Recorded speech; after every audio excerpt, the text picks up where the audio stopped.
the wait is over for the Indian market. The car we told you would come has arrived.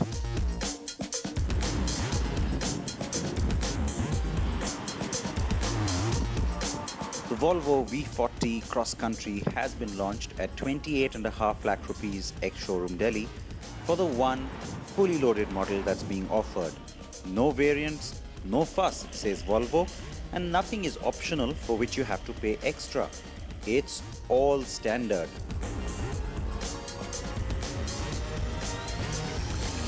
Now this Scandinavian style statement does work for some people, and remember, Volvos used to be really staid, but this is the sexiest that they've ever been, and so we've talked about this, we've talked about the evolution, and we've shown you this car before as well, so I won't go on about the styling, but at that time I hadn't been able to show you the daytime running lights. They're down here and nice and bright, of course, right now, given the amount of darkness that we are in.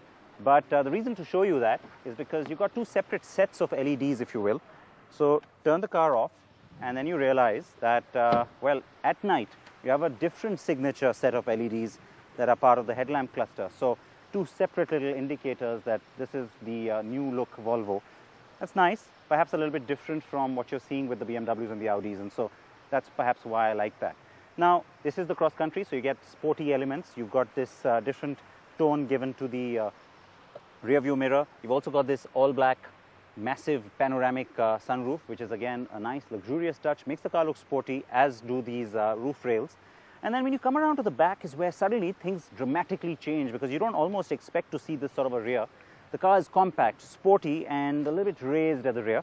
And you know, it's not really a station wagon, it's not really an SUV, it's crossover completely. And this is the part, I think, which makes the car look very different to what we have in our market. The other signature LED is back here. This is typical of Volvos again. The big hatch door at the back doesn't look so big because it's been separated up with a very slim paint section, and then you've got this black section, and then the bumper really comes up high, which again has been finished off in a sporty way, and the cross-country badging is only embossed way down here. All of this looks fairly sporty. Not a huge fan of this raw copper color, as they call it, but in some of the other colors, blue and perhaps red, this is going to look really, really different. And yeah, I think a lot of people might take to its styling. Yes, so it's different looking and has bold, in-your-face styling. Younger buyers will like that, and in fact, they're also going to like the stuff that the car is loaded with inside. Volvo is offering the choice of 3 leather trims: black, brown, and the inevitable beige. The cabin is well appointed, roomy, and has the advantage of seeming airier thanks to the massive panoramic fixed glass roof.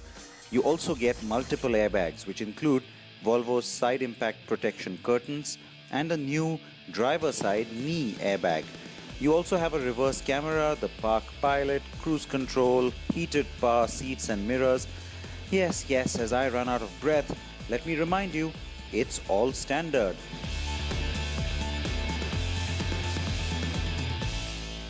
Now on the inside, of course, you are pretty much wrapped in luxury. Everything you can think of is standard on this car, because you got everything from leather to all the little embellishments, the really cool Scandinavian design with the floating control panel, more than a console, here in the middle. But the part that I want to talk about, again something that we can enjoy or appreciate a little bit better here in the dark, is the fact that you have different ambient lighting, mood lighting some people like to call it. And so you've got a wide variety of colors that you can actually quickly scroll through this menu and pick to just quickly change the kind of mood that the car has. And what's interesting is that it has this temperature mode, which means that it senses the temperature of the car and pretty much adapts the lighting mood with your environment. So that's nice, that's different, and a little personalization option that some people will like. The other option that I really like, you do have a virtual instrument cluster in this car, something we showed you last time, but what we didn't show you is that you can actually get in here and change the way this actually looks. So you've got different themes here. You can go with the elegant theme, which is on air right now. Then you've got the eco theme, which turns everything just a little hint of green. And then you've got the performance mode, where of course everything goes red, nice and sporty. And you know what? Something like that is quite a first, and something that I think, like the Jaguar XJ, will certainly get people talking. Yes, that TFT screen cluster is cool, and so is the ambient lighting. All of this has been made standard only for the India spec, by the way. All of this is optional in Europe. Now the D3 engine is fairly ample. The numbers are going to look good. I'll show you the specs in just a second. But before that, I want to quickly make a point about the pricing. 28.5 lakh rupees ex-showroom. Now that is not cheap.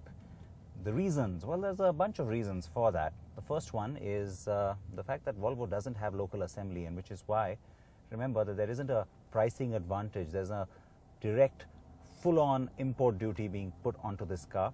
So given that, I think the price works fairly well. Now it is priced higher, just a little bit higher than the BMW X1.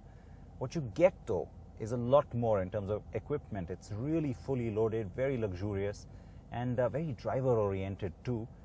The problem is that the price difference between this and the Mercedes-Benz B-Class is a wide gap. Again, you get a lot more on this car than you get on that.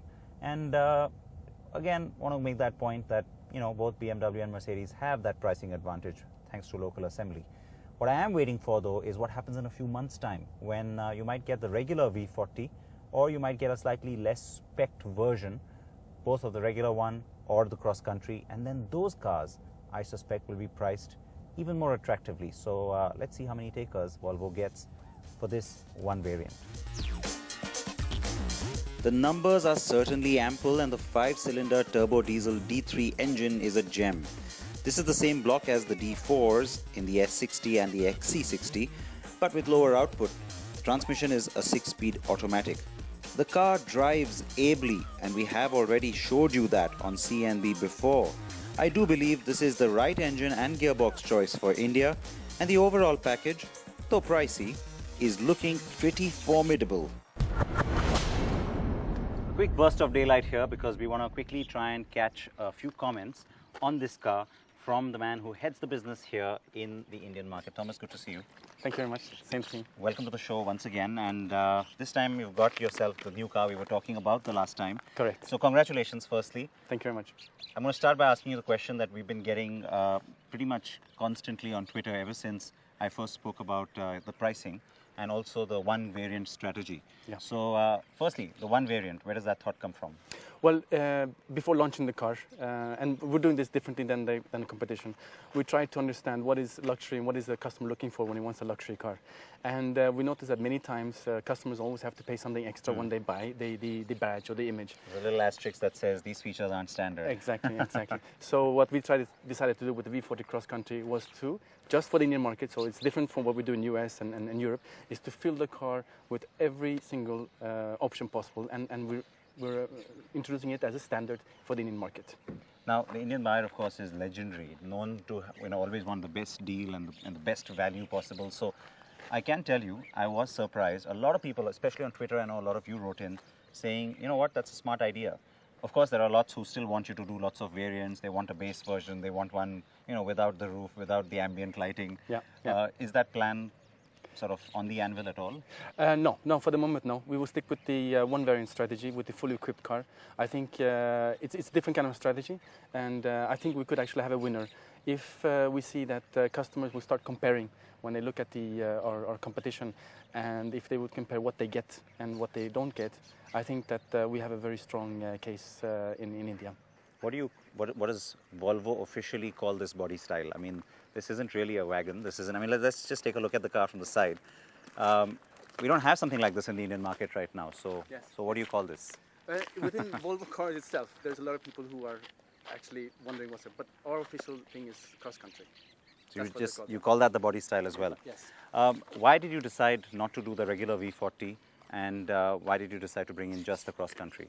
For the moment, we're only bringing the cross country, and part of the reason was we think that the cross country is better suited for the Indian mentality and for the Indian customers. This does not exclude the possibility that in the near future or in the coming years that we will actually bring also in the sister car, the V40. Why I'm excited is because this is the first time the V badge steps into the Indian market. For years, we've been asking you about the other larger station wagons as well. Yes. And I know that you've mentioned to me that, maybe the Indian market isn't ready. But you've gotten a pretty good customer response. I mean, I know a lot of your dealers have been coming back to you with good feedback. Is that encouraging? Very encouraging. We may be exceeding our own expectations. Currently, as I understand, we have around 70 orders from the dealer network. We will be launching. And that's before the launch. Yeah, exactly. And Yeah. we will be launching the car now in every city in the coming 2 weeks, and I expect that orders to increase. And first year, I mean, do you have like a target? Because there's also going to have to be an allocation, right? Correct. From headquarters. From headquarters this year, we've been allocated around 120 cars. We will be able to perhaps add a couple of units on that, maybe 30, 40 units, depending on the demand. For 2013, we think that this car will represent around 15 to 20% of our total sales. Oh, that's pretty significant. Yeah. What happens in 2014? Because I know that your larger strategy also steps up the pace in 2014. You'll have a much wider dealer network in place by then as well. Correct. And you'll probably have those updated cars coming in, the ones Yeah. we've been seeing at the global motor shows. Yes. So what's the overall volume outlook, and also for the whole business? Will it be a similar sort of a percentage next year too, you think, for this car? Well, I would say yes, it will be around similarly. But what I would like to say is that next year we will be introducing the new S60, the new XC60, and we'll also be introducing new engines, new gearboxes. The new Volvo engine architecture is coming in place. So it's all very exciting news. We will create smaller engines, 2-liter engines and 1.6 4-cylinders, but with power output of a V6 or a V8. Less fuel efficient, more fuel efficient, yeah. Better for the environment, but also you get that torque. So that's a new technology of engines. And that's exciting stuff, because I think that's where the market seems, or rather the industry seems to be headed to. Product-wise, this is of course, I know, just come in, so it's greedy of me to ask you, but besides the 2 upgrades that you mentioned, all new products, what else can we expect? We have some new cars coming in, but at the moment I will not be able to give also specific details on that. I knew you'll say that, and there's also some generation changes that are coming, so we won't talk about it just yet. Yes. You'll of course have details from us very soon. One last point then, you've got a Tika on your forehead today as well, yes. from the opening of your latest dealership. Correct. How crucial is it to keep that going? Because every time we meet, I know I get an update from you on your dealer status, but expanding the network, seeing more cars on the road, that's crucial. It's crucial. It's crucial. We are still a small player in the Indian market, but it's crucial. This year we have opened already 3 dealerships, and we have also agreed on Kolkata. So Kolkata will be up and running by end of the year. And we also have Vizag. Vizag will be also opening up within a couple of months' time. It is crucial to create a footprint in India, but it's also crucial that we choose the right partners. So we are not going at the same speed as perhaps some other car manufacturers, but we're doing it our way. We make sure that the dealers that we choose, the partners that we choose, is for the long-term partnership, and a very well, that we have the same kind of philosophy when we're talking about Volvo cars. Is there still a thinking that, and I know there's no decisions on this, so I don't expect you to give me a specific answer, but is there still a sort of a thinking within the headquarters that we're going to watch the Indian market and not rule out the possibility of, suddenly accelerating, suddenly looking at a CKD operation? Because I know that things are still nascent, but as your dealer network ramps up, your demand is going to ramp up too. Correct, and our long-term strategy is to gain around 15% of the luxury car market, which would translate, we think, around 20,000 units by 2020. But currently, I mean, we do CBU cars. We're able to price our cars competitively in the market. Which is very surprising to your rivals. We can still do 20,000 cars with CBU as well. We do that in many countries around the world. Does it make logic? Perhaps, and perhaps in the long term there will be a decision on that. But currently, I can tell you that there is no decision on a. But it's not being ruled out. I mean, this is something you'll just wait and watch. Correct. Okay, correct, fair enough. Yeah. Now we've got a little something here. Let me reach out to that. They've been kind enough, Thomas and his team, to lend us a few of these, because you know what? If you can't have the real thing, sometimes it's nice to have the scale model, and I know I value these a lot. So let's make it a little bit difficult for them, maybe. Fine. So you got to tweet me the answer, but the question will come from Thomas. All right. Are you ready? The question is the following: how many different types of colors do we have in the ambient lighting inside the car? All right, so how many kinds of ambient lighting? Remember, we showed it to you. So we want to know exactly how many colors. You know how to name the colors? Just give us a number and send me a tweet at Sid Partnkar. And you know what? Some of you are going to receive these in case you have the right answer. So something for you to look forward to there. And it's also done in raw copper. So very much like your positioning car. Yes. Signature color. Thomas, thank you. Thank you very much. Thank you. Thanks for these, and thanks for sharing your time, and all the very best. Thank you very much. Thank you.